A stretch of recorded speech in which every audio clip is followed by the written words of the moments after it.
Hey y'all. Well, I'm just getting home. There's Miss Tequila, and Ozzy. Oh, getting home. It's a little after 8 o'clock. Oh, sorry about that. Oh, another long day. Yeah, so wanted to talk about a little bit about the Cane Corso and the challenges, that it brings when you own a Cane Corso. Tequila. Hold on a minute.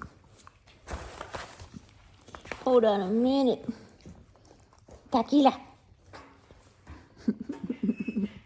She's so excited to see me. I like to invite her on the couch. She's not really allowed to come up on her own yet.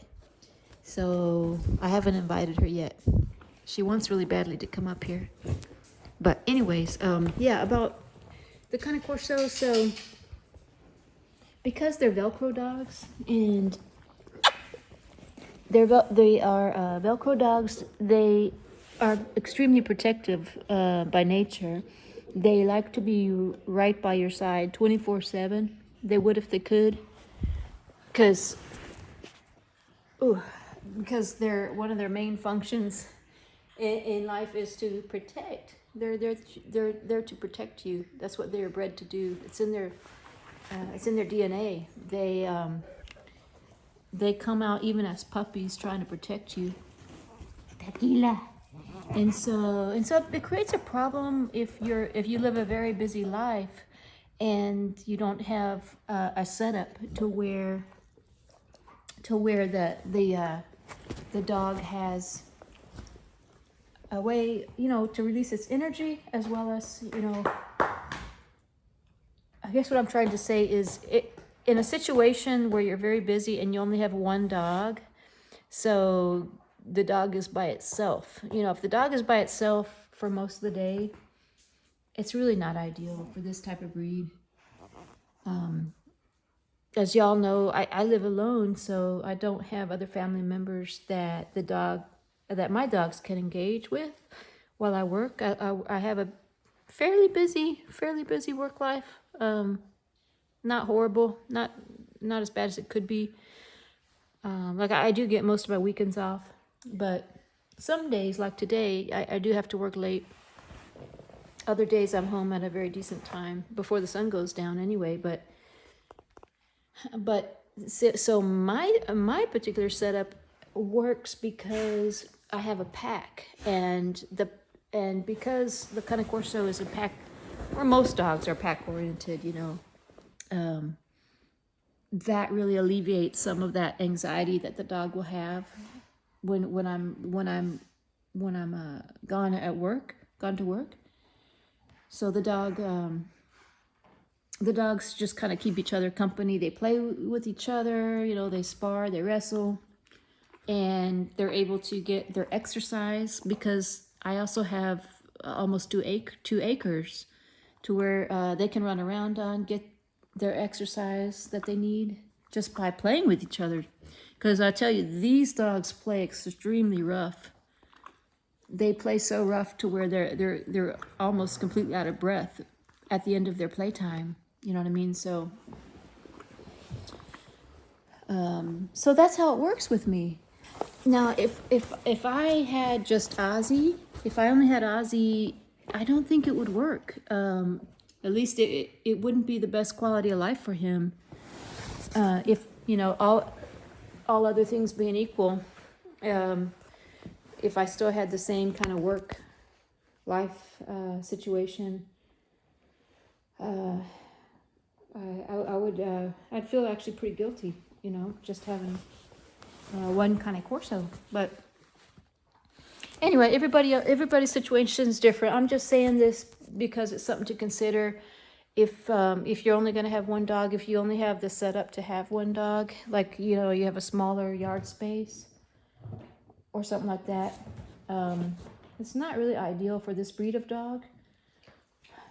And the other thing is, some people will crate their dogs while they're at work.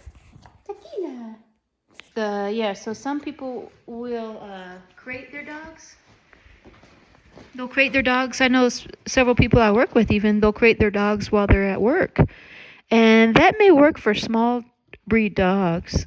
But the Cane Corso is not really ideal kind of dog that, to crate during the day, at least not the adults. It's different if you're talking about a puppy.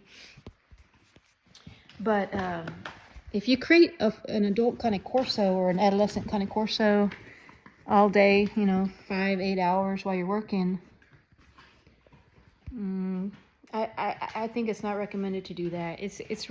Well, for so many reasons. One is, they require a lot of more room to stretch. They've got very long limbs, and it's just, even if you have a big crate, and these dogs they're guard dogs. They're guardian protective guard dogs, and that's kind of defeats the purpose of having a Cane Corso if they're going to be left in a crate all day long. They're not going to be able to guard, you know what I mean? Anyway, that's the reason I got this breed, is to be a guardian, and I want them to guard the property while I'm at work, while I'm gone. So anyways, I have the doggy door set up. So I think that kind of setup is just perfect. I'm really happy with the way I have it set up. And I have cameras on them inside and outside. And what I do is I just I let them really have free reign of the house and the entire yard, 2 acres, while I'm at work. And from what I see on the cameras, they sleep inside most of the day, and they just start waking up around 6-7 p.m. about the time I'm getting home, and then we have our playtime. But they do sleep with one eye open, so even though they're sleeping, they're on guard 24/7. And I've got several examples of that, so it's kind of nice. But I've mentioned several examples of how they're still very alert, even when they're sleeping, like 2-3 in the morning. They're alert to things going on when they should be. So, but anyway, look at this beast. So anyway, I just want to say hi to everybody and talk a little bit about that, about just things to consider if you're thinking about getting the breed, and just things about your living situation, your work schedule, and how it's going to be and what's really ideal for this dog. Definitely not a dog to leave outside without access to the inside for very long. Like some people will chain a dog, in their yard for most of the time, and to guard. That's a horrible setup for this breed of dog. Because they are called Velcro dogs. They really need to be by their family, as part of the family. So, but anyway, hope you all having a good day, and we'll see you on the next one. Bye, y'all. Say bye, Papa. Bye, Papa. The baby girl. Tequila.